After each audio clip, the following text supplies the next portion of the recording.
নমস্কাৰ বন্ধু বান্ধৱীসকল, ৰিম্পি দাসৰ দৰা সাজু হৈছে কইনা আনিবলৈ কিহত যাব চাই থাকক। ভিডিঅ'টো সম্পূৰ্ণকৈ চাওক।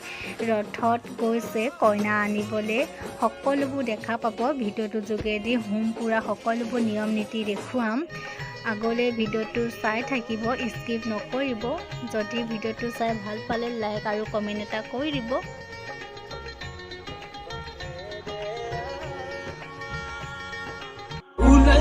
सेरा सुहाना